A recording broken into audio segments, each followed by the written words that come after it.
The heat of the city pressed down as Marcus Owens, vendor, faced down the police, harassed, humiliated, pushed, but just as things were about to explode, a shadow loomed over the officers. It was Brock Lesnar. "You will not intimidate these people," he growled, stepping in to fight for justice. The battle for dignity was about to begin. The sun hung low in the sky, casting long shadows across the city streets. The air was thick with the smell of hot asphalt and exhaust fumes. As the world moved with a relentless pulse, Marcus Owens stood at his street cart, a small oasis of vibrant color amid the drab concrete jungle. His stall, tucked in the corner of a bustling intersection, was filled with handcrafted jewelry, art, and little trinkets that told stories of his community, stories of resilience, of dreams made real through sweat and perseverance. For years, Marner, his piece with care, his heart beating with the quiet rhythm of survival. Every day was a struggle, but it was his struggle. The world passed him by, but his art spoke louder than the noise of the city. He didn't have much, but what he did have, he valued deeply. But today, something felt off. There was an unease in the air, a tension Marcus couldn't shake. Past him, their eyes averting his gaze, or the constant hum of the city that seemed to grow louder as if something was about to break. Then, without warning, the screech of tires cut through the air, followed by the rumble of a police car rolling up to the curb. Marcus's heart skipped a beat. He'd been through this before, knew what was coming. But each time it happened, it felt like a gut punch. The car stopped, and the officers, 4 of them, climbed out in perfect synchronicity. Their uniforms were crisp, their faces unreadable, but the way they looked at him was all too familiar. It was the same look he'd seen time and time again, the look that said, "You don't belong here." "Move it along," one of the officers, his voice carrying across the street like a whip crack, hitting the sidewalk. Marcus stood tall, his muscles tightening in response. He'd seen it all before: the daily humiliation, the unprovoked aggression.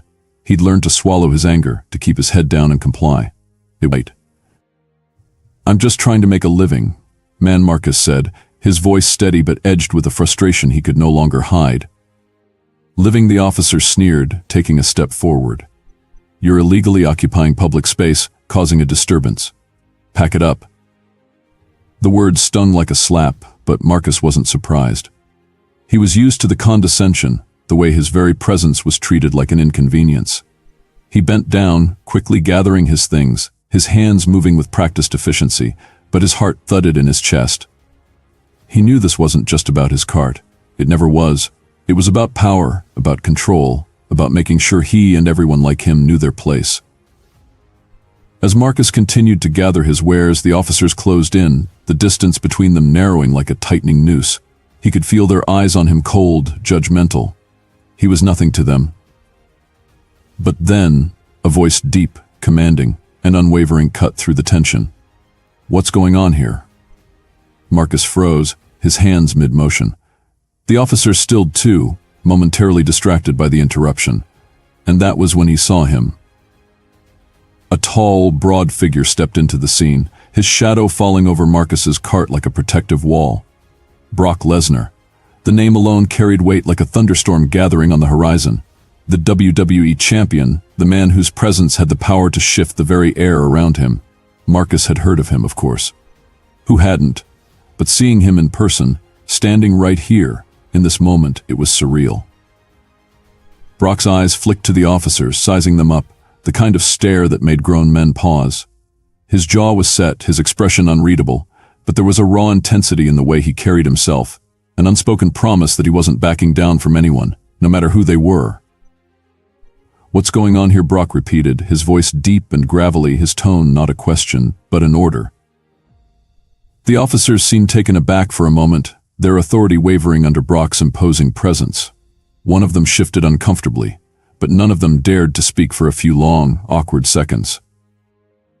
"I said," Brock's voice dropped even lower, his words an undeniable command now. "What's going on here?" Marcus glanced up at Brock, feeling something he hadn't allowed himself to feel in a long time: hope. Hope that maybe, just maybe, there was someone who cared, someone who would stand by him.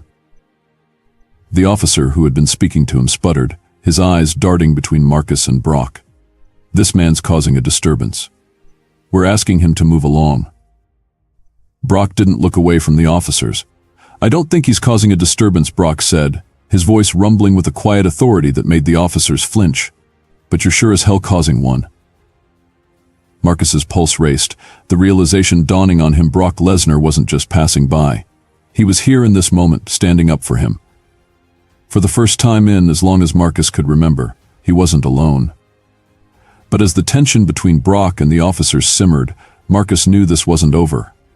It had only just begun. The city was a patchwork of ambition and apathy. For some, it was a place of opportunity, a land of dreams where anyone could carve out their future. For others, it was a maze of cracked sidewalks and broken promises, where every turn seemed to offer another obstacle to overcome. Marcus Owens was no stranger to this. Born and raised in a neighborhood where hope was a rare commodity, he had learned from an early age how to fight for what was his. Raised by his grandmother after his parents were lost to the streets, Marcus had seen enough pain and loss to last a lifetime. But she had taught him one thing that would stick with him forever: you work for what you want. No one gives you anything. Her words rang in his ears as he crafted his jewelry and art, each piece a labor of love, a representation of his culture, his struggle, and his resilience. For Marcus, his street cart wasn't just a way to make a living, it was a testament to his survival, his defiance against a system that had too often tried to push him down. He'd set up his cart in the same spot every day, beneath the shadow of the skyscrapers, where the rush of the city seemed to forget about the people who didn't fit the mold. His small stall was an oasis of color amid the gray world that surrounded him. Customers came and went, some stopping out of curiosity, others out of genuine interest in his work. But Marcus knew the reality. Every sale, every interaction, was a small victory against the indifference of the world. It wasn't just the passers-by who didn't understand Marcus's life. The police had always been a looming presence, a constant reminder that no matter how hard he worked, no matter how much he tried to carve out a place for himself, there were forces in the world that would always see him as an inconvenience. Every day they circled his cart, eyes narrow, waiting for an excuse to make him pack up and move along. It wasn't about the law, it was about control, about reminding him that he wasn't welcome. It had happened before, countless times, but he had learned to keep his head down, to endure. He had to. He had no other choice. But today it felt different. Today the air was thick with a tension that Marcus couldn't shake. His palms were sweaty as he adjusted a necklace in his cart, the small beads cool to the touch. As the sound of tires screeching grew louder, he knew something was about to go wrong. On the surface, Brock Lesnar and Marcus Owens couldn't have been more different. Brock was a tout like a freight train that preceded him. In the ring, he was known for his raw power, his ruthlessness, and his ability to dominate anyone who stood in his path. His career had skyrocketed from a small-town farm boy in Minnesota to one of the biggest names in the WWE, his every move watched by millions of fans around the world. But despite the bright lights and the roaring crowds, there was a part of Brock that felt hollow. Brock had always been driven by the need to prove himself. Whether it was in the wrestling ring, on the football field, or in his personal life, he had constantly sought validation. The money, the fame, the accolades, they were all supposed to mean something, right? But lately, they didn't. There was a gnawing emptiness that had started to creep at a cost. Behind the persona of the beast who crushed opponents with ease, there was a man who longed for purpose, something that went beyond his scripted battles in the ring. He had left WWE on multiple occasions, seeking solace in other avenues. Brock dabbled in mixed martial arts, took some time off to farm and hunt on his family's land, and even tried his hand at acting. But nothing seemed to fill the void. It was only when he began to step away from the glare of the spotlight that he started noticing the world around him in a way he hadn't before. He saw the poverty, the disparity between those who had and those who had nothing. He had come to realize that his journey, his drive for dominance, had been a selfish one that focused on what he could take, not what he could give. One morning, while walking through the streets of the city, Brock found himself standing on a street corner, watching a young man at a cart, much like Marcus's. Brock's steps slowed as he observed the exchange between the vendor and a couple of officers who had approached. The officer's tone was harsh, their body language menacing. It was nothing new to Brock, he had seen this kind of interaction before. The undercurrent of racism, the imbalance of power, the way some people were treated like they didn't belong. Brock wasn't a stranger to conflict. He had spent years fighting against the world in one form or another. But in that moment, something in him snapped. He knew what it was like to be underestimated, to be seen as a threat simply because of how he looked or who he was. But the difference between him and others was that he had the power to change things, to confront injustice head-on. He had never thought of himself as a hero, but in that moment the realization hit him he couldn't stand idly by and watch this man suffer. Not again, not when he had the ability to help. His whole life had been spent in battle, in struggle. But this wasn't a battle for fame or for money or for glory. This was something real, something that mattered. Brock didn't know Marcus. But the injustice he saw, the way the officers dismissed the young man's existence, was something he couldn't ignore. His instincts kicked in, the same instincts that had made him an unstoppable force in the ring.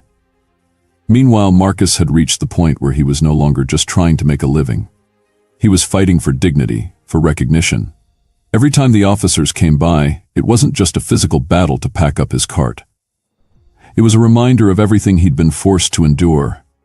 He wasn't just a vendor, he was a black man trying to survive in a world that didn't always let him. And every time the police made him feel small, it chipped away at his resolve, his belief in fairness. That was why today, when the officers appeared once again, Marcus's blood began to boil. He could feel the sting of their words before they even spoke, the dismissiveness in their eyes. But before he could react, he saw something that made him stop cold. Brock Lesnar. He stood there, tall and unwavering, a giant amidst the chaos. Marcus didn't know why he had stepped in, but in that moment he realized something important. There were people out there who were willing to fight, who were willing to challenge the powers that be. For the first time in a long while, Marcus felt like he wasn't alone in his fight. But as Brock and the officers exchanged tense words, Marcus knew this moment wasn't the end, it was just the beginning. The officers didn't back down easily, and Brock's presence wasn't enough to change the system that had been in place for years. This was a city built on inequality, a world where power was wielded by those who didn't always have the best interests of the people in mind. What had started as a small confrontation was about to escalate into something far bigger, a battle that would test both Brock and Marcus in ways they never anticipated. For Marcus, this moment was about more than just his street card. It was about his right to exist without fear, to live without being harassed. And for Brock, it was the beginning of his own journey to find purpose beyond the wrestling ring. The morning after the confrontation with the police, Marcus was back at his cart, hands trembling as he arranged the remnants of his merchandise. His stall had been left in disarray the day before, artwork scattered, jewelry broken, and his spirit bruised. But today, something inside him had shifted. He couldn't just let this go. For the first time, he wasn't just going to take the blow to fight back. The word about what happened spread quickly. Viral footage was shared across social media, showing the officers harassing Marcus and the looming figure of Brock Lesnar standing between him and the police, a giant of a man who had demanded answers. The videos sparked outrage, especially within Marcus's community, but the larger world outside the neighborhood was watching too. People saw the confrontation as a battle of David versus Goliath, an underdog story that resonated with anyone who had ever felt marginalized or oppressed. The buzz was enough to make the local news, and even national outlets picked up the story. But while the videos were a symbol of resistance, the world wasn't ready to let Marcus win just yet. The system was still in place, and those in power weren't about to let some street vendor and a famous wrestler dictate the rules. Marcus, however, was determined. He filed a formal complaint against the officers involved, demanding accountability from the city. It was a long shot, but it was a shot that had to be taken. He walked into the city hall building with his head held high, his heart racing with a mix of fear and defiance. He wasn't naive enough to think that the city would roll over and apologize. But his dignity, his very sense of self, was at stake. I want the officer's badge number. I want their names. I want to know why I was treated like a criminal when I was doing nothing but trying to make a living, Marcus demanded, his voice steady despite the anger that simmered beneath it. He had never felt more out of place in this sterile office building, but he wasn't backing down. The woman behind the counter gave him a polite smile, but it was clear she had heard his kind of complaint 1,000 times before. She nodded, taking down his information. "We'll get back to you," she said, though it didn't feel like a promise so much as a way of pushing him out the door. Marcus left feeling like a gnat buzzing in the ear of a giant. But it didn't stop him. It couldn't. His resolve was stronger than it had been before. But that very night, as he was working on his next batch of jewelry in his small, sparsely furnished apartment, the retaliation began. It was too late for anyone to be out causing trouble, Marcus thought, as he closed his door and locked the deadbolt behind him. He had just finished polishing a necklace when he heard the sound of glass shattering. His head snapped up and his heart lurched. The sound was unmistakable. The front door had been kicked in. He bolted out of his chair, but before he could move toward the hallway, a shadow appeared in the corner of his vision. The door was wide open, and the wreckage was immediate. His entire inventory of designs, customer lists, and business contacts had been shredded. His personal belongings were thrown about in the chaos. His apartment, which had once felt like a haven, now looked like a war zone. He rushed toward his desk, but it was too late. All his work was gone, his art, his records, everything he had fought so hard to build. Whoever did this wasn't just after his business, they were sending a message. They wanted him silenced. And they knew exactly how to hurt him. He stood frozen in the wreckage for a moment, the weight of it crashing over him. But as the initial shock began to wear off, a cold fire ignited inside him. This wasn't just about his business, it was about his life. They wanted him to disappear, to stop fighting back, to go back to the corner and accept his place. But Marcus wasn't going to let that happen. The anger burned like a raw nerve, but there was something else beneath it, a deep sense of betrayal. Who could do this? Who had the power to send a message like this and think they could just get away with it? Meanwhile, as Brock sat at his home in Minnesota, the news of the attack on Marcus reached him through his phone. The viral video, the police confrontation, and now this a brutal act of retaliation that Marcus didn't deserve.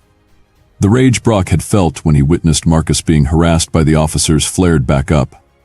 But this time, it was different. It was personal. Brock had never been one to sit back and let injustice slide. He wasn't just going to watch from the sidelines. He was a fighter, always had been. But he wasn't fighting for a belt, or a paycheck, or even for glory. This time, he was fighting for something far more important: justice. His first step was simple. He called Marcus. "Marcus, I heard about what happened." Brock's voice was low, serious. "I'm coming down there. We're going to fix this." For the first time, Marcus heard something in Brock's voice that was more than just sympathy. There was determination there, a shared sense of purpose. Brock didn't see him as just a street vendor, some random person he could help out of a moment of kindness. No, Brock saw him as someone fighting the same fight. "I don't know how you'll help, Brock. It's not just about me. It's about a whole system that's broken," Marcus said, his voice tight with frustration. "We're going to take it one step at a time. We'll find who's behind this, and we'll make them answer for what they did to you," Brock replied, a promise in his tone. Brock's plan was simple. They would start gathering evidence. They would reach out to lawyers who had experience with police brutality cases. They would dig into the past of the officers involved and find out who was pulling the strings. There were ways to fight back, but it wouldn't be easy.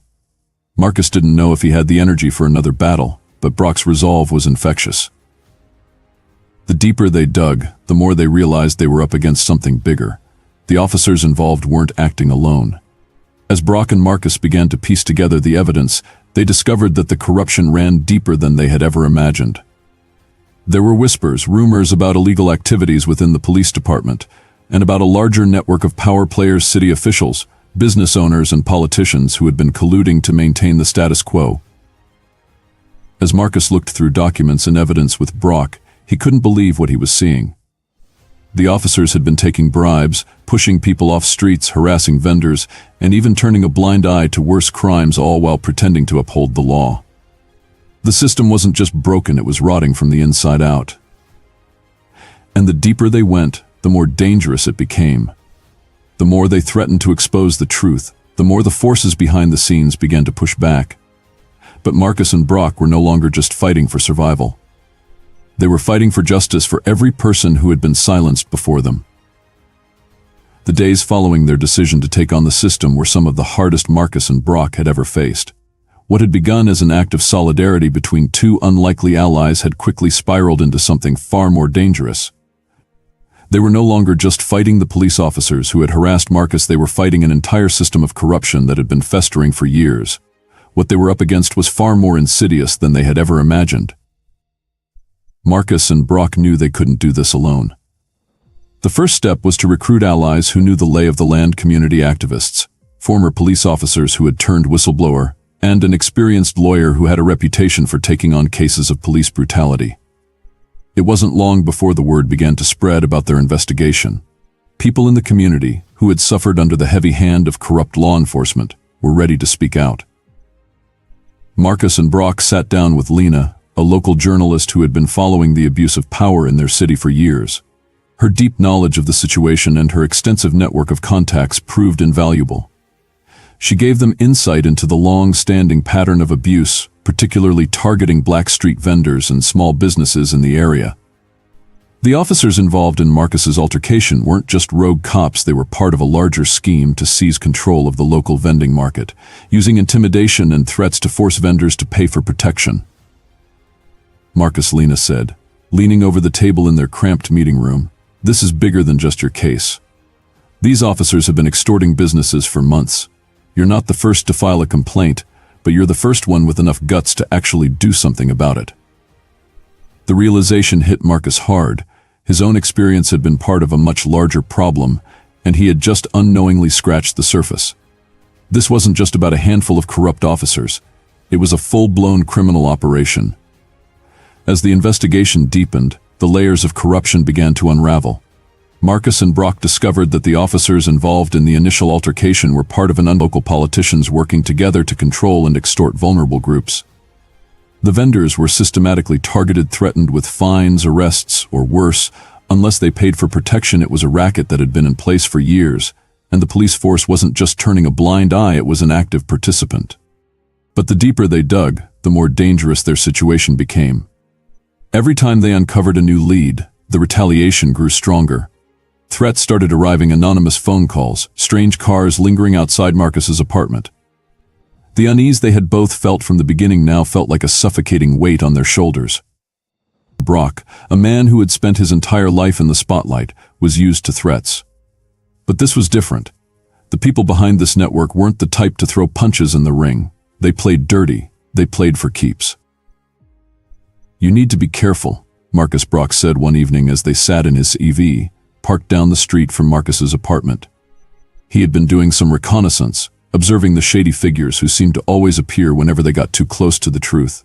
These people don't just disappear. If we keep pushing them, it's not just you and me they'll come after. Marcus, however, was resolute. He had come too far to turn back. "They've been bullying me for years, Brock. I've spent my whole life keeping my head down, just trying to survive. But now, I'm not going anywhere. They want to fight? Let's give them one." Brock admired Marcus's tenacity, but he also feared for his safety. The fight was no longer just about exposing corrupt officers, it had become a battle for survival.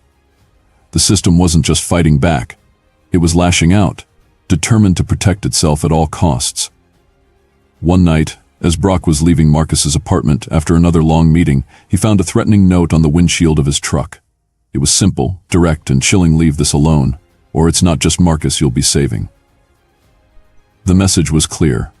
They were now in the crosshairs.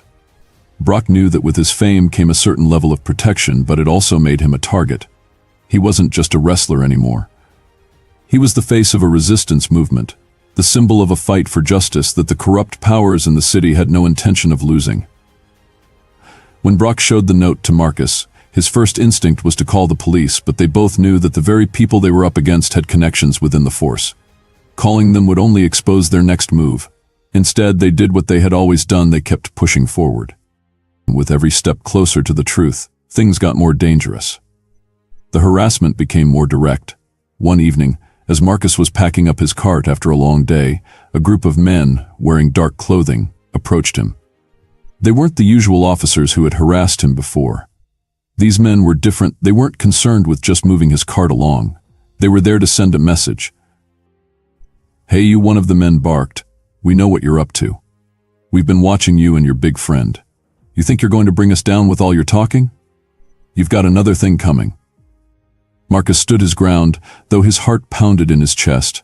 He wasn't sure whether these men were police officers, hired muscle, or something worse. But he wasn't about to back down.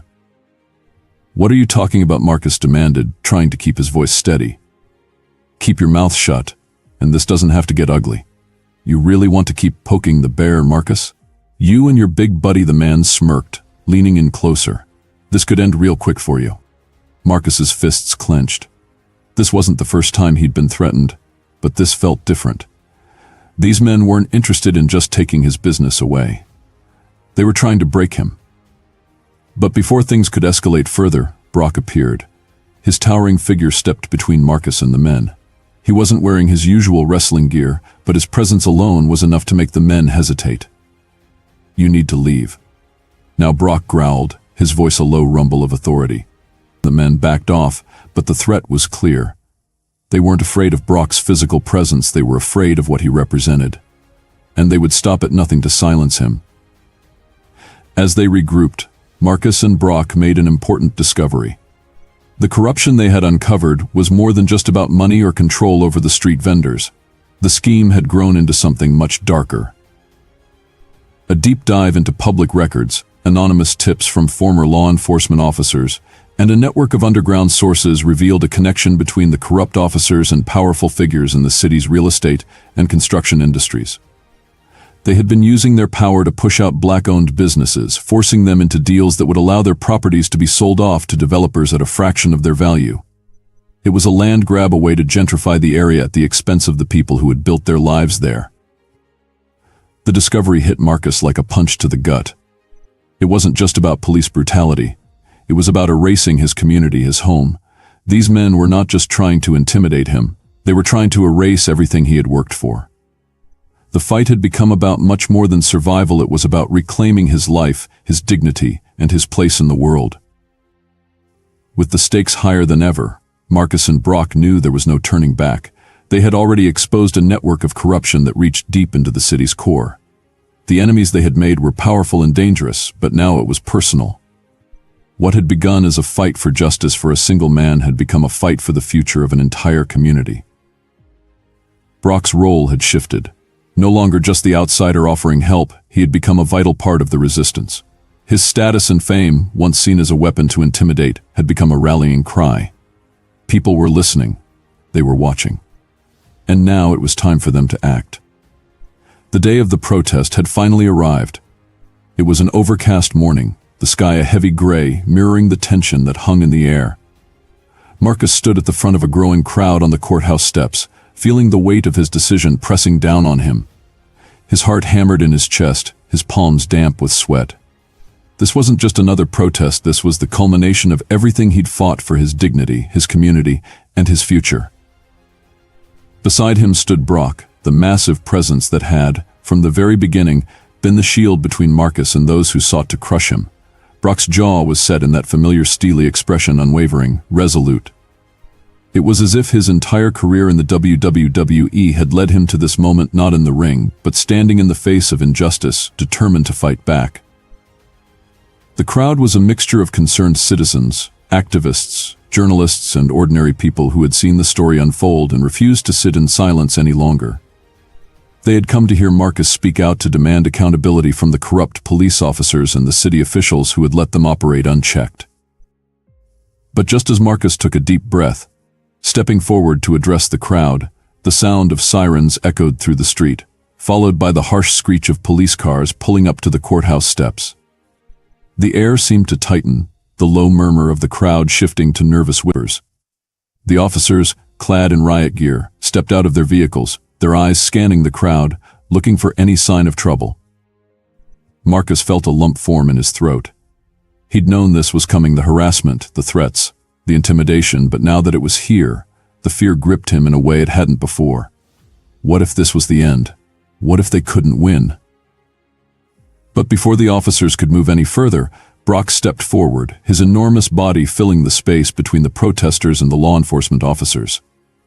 He was a wall of muscle, but it wasn't just his size that commanded attention, it was the calm fury in his eyes, the unshakable confidence that had made him a legend in the wrestling world. The lead officer, a grizzled man with a scowl etched permanently on his face, took a few steps forward, his hand resting on the handle of his baton, ready to crack down on the crowd. He stopped when his eyes landed on Brock. "You need to disperse." Now the officer barked, his voice sharp and dismissive. He hadn't expected anyone to stand up to him, let alone someone like Brock Lesnar. His hand twitched near his weapon, a clear sign of his intent. Brock's voice rumbled through the air, low but commanding. "You will not intimidate these people." The officer hesitated. Brock wasn't just some athlete who could be pushed around. He wasn't in a wrestling ring, and this wasn't a scripted fight. This was real. And Brock knew that.